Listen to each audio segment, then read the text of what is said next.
9월 11일 세상지혜는 하나님의 계획을 앞서지 못한다. 창세기 41장 1절에서 8절까지의 말씀입니다. 요셉이 술 맡은 관원장과 떡 맡은 관원장의 꿈을 해석해주고 그로부터 2년의 시간이 흐릅니다. 사실 그 2년 동안 요셉은 어떤 시간을 보냈을까요? 누군가에게 그 억울함을 토로하지도 못하고 정말 무덤과 같은 시간을 보냈을 것입니다. 그리고 그 만 2년이 지났을 때 바로가 꿈을 꾸게 됩니다. 그런데 바로가 그 꿈을 가볍게 여기지 못할 정도로 이상한 꿈을 반복적으로 꾸게 되는 것이죠. 첫 번째 바로가 꾼 꿈은 나일 강변에 서 있는데 살찐 암소가 강가에서 올라와 이 갈밭을 뜯어먹고 있었습니다. 7마리의 아름다운 살찐 암소를 바라보면서 흐뭇하게 서 있는데 갑자기 그 뒤에 흉흉하고 파리한 암소 7이 올라와 살찐 암소 7을 먹었더라. 참 희한한 꿈이죠. 소가 소를 먹을 일도 없을 뿐더러 살찌고 아름다운 그 암소들을 파리하고 흉흉한 소가 먹었다. 무언가 이것은 일반적인 꿈은 아니다. 반드시 어떠한 의미가 있다라는 생각이 들었을 것입니다. 근데 그것을 확신하게 되는 또 다른 꿈을 꾸게 됩니다. 충실하고 풍성한 가지 7을 보게 되는데 그 이후에 바싹 동풍에 마른 이삭이 나와서 그 가지를 삼키게 되는 것. 앞서서 7이란 숫자, 살찐 암소, 그것과 유사하게 풍성한 가지 7, 그 뒤에 그것이 앙상하고 마른 것을 삼켜진다라는 건 분명 어떤 메시지가 있는 것이라고 생각했을 것입니다. 그런데 그 의미에 대해서 바로 스스로도 알 수 없었고 답답한 마음에 바로는 애굽에 있는 현인들, 지혜롭다는 사람들, 오늘날로 말하면 심리학자나 과학자나 뭔가 탁월한 판단력과 지식을 가진 사람들을 불러 모으고 또 점성술사를 불러 모았다. 굉장히 반대되는 그룹이죠.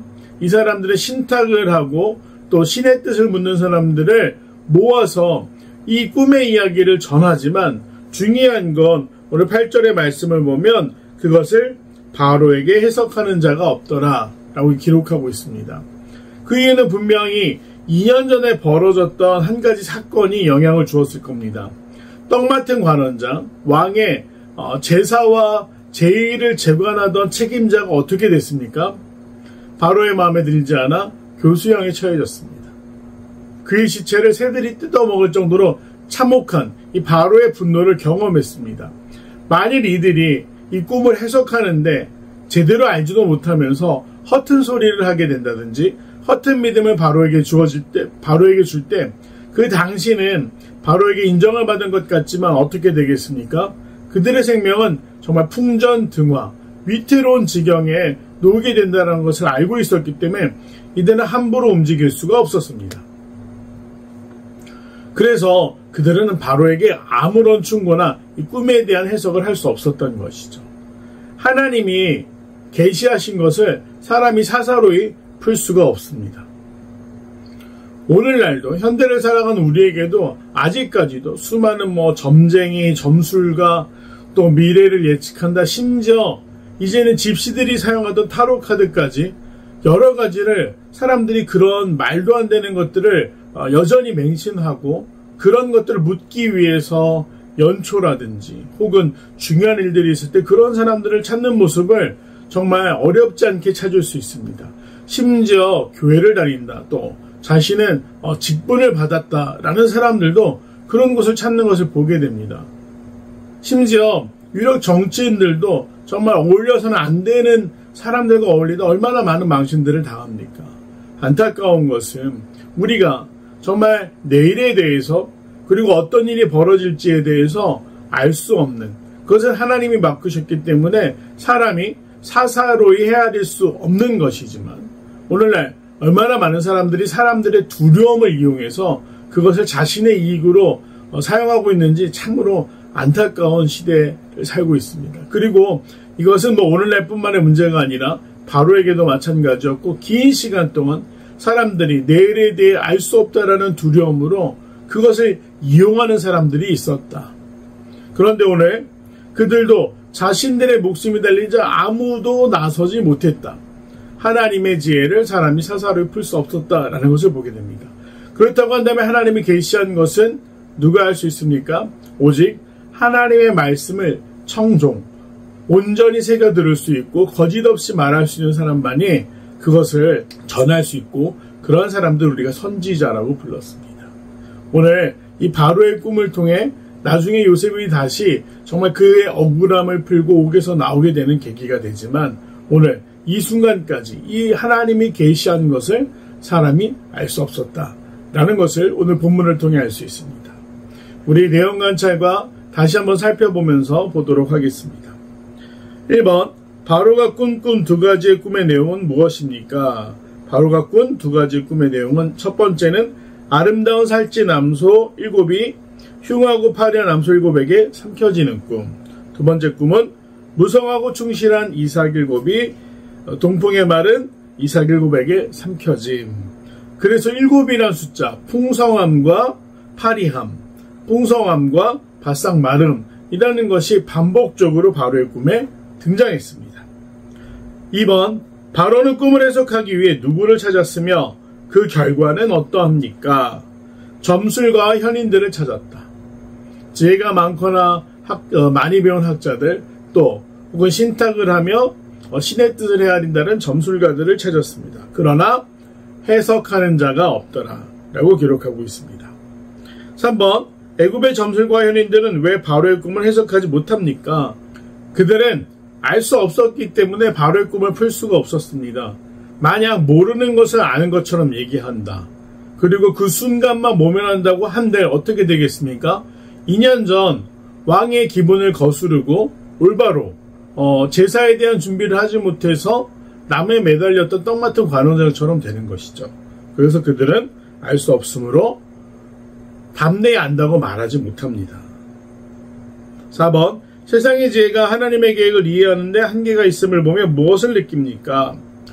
우리는 과학과 이성의 시대를 살고 있습니다. 사람들이 가장 정말 인류가 세웠던 문명 중에 가장 발달된 형태를 살고 있다라고 해도 과언이 아닙니다. AI나 4차 산업혁명 때문에 정말 이전에는 꿈꾸지 못했던 세상을 살고 있지만, 우리가 한 가지 오해하고 있는 것이 있죠. 과학도 완전한 진리는 아닙니다. 과학은 모르는 것을 알기 위한 한 가지 시선, 탐구의 방법이지 과학 자체가 진리이다? 그렇기 때문에 성경도 과학적으로 봐야 된다? 정말 어리석은 이야기죠. 과학자들은 그렇게 이야기하지 않습니다. 물리학자들도 생물학자들도 모든 이 생명의 시작과 근원을 말할 수 없기 때문에 그들은 함부로 신이 없다고 이야기하지 않습니다. 우리가 알 수 없는 것들이 있다. 그것을 인정하는 것이죠. 소크라테스가 무엇을 말했습니까?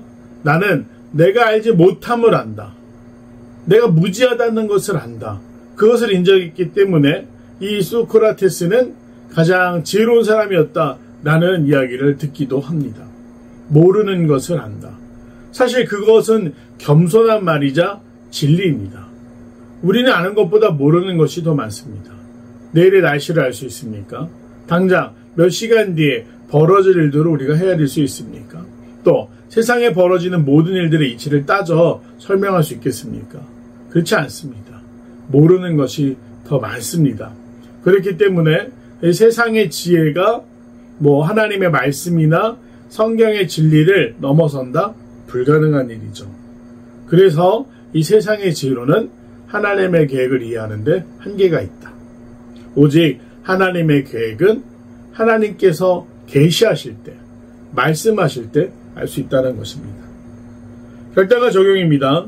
중요한 결정을 앞두고 하나님의 뜻보다 세상의 방법을 따랐던 순간은 언제입니까? 지금 내가 하나님의 뜻과 인도하심을 구하며 믿음으로 순종해야 할 일을 위해 무엇을 실천하겠습니까? 정말 모든 일, 모든 순간을 하나님 앞에 순종하면 참 좋겠지만, 나도 모르는 새, 몸에 배인 습관이 너무나도 참 거룩하지 못합니다. 우리가 어떤 일을 결정할 때 기도하거나 신중하게 하나님이 무엇을 바라실까 먼저 생각하는 것이 아니라 어떻게 합니까? 내 경험을 의지해서 순간적으로 정말 무슨 반사신경처럼 그저 다 내가 해놓은 다음에 나중에 안 될 때 혹은 그 일이 틀어졌을 때 우리가 하나님을 찾을 때가 너무나 많습니다. 말하기는 그 시작에서부터 하나님이 무엇을 원하시는지 헤아리고 먼저 하나님의 뜻에 순종할 수 있는, 우리가 기도하는데 응답을 하지 않으신다, 또 가만히 생각해 보는데 이것은 하나님이 옳게 여기시는 것이 아니다, 그럴 때는 내려놓을 수 있는 순종이 있어야 됩니다. 오늘 하루를 살아가면서 세상의 지혜가 아니라, 나의 경험이 아니라 하나님의 지혜를 기대하며 하나님의 도우심을 먼저 묻고 순종하며 하나님의 뜻을 이루어가는 정말로 귀한 믿음의 사람들이 되기를 간절히 소망합니다.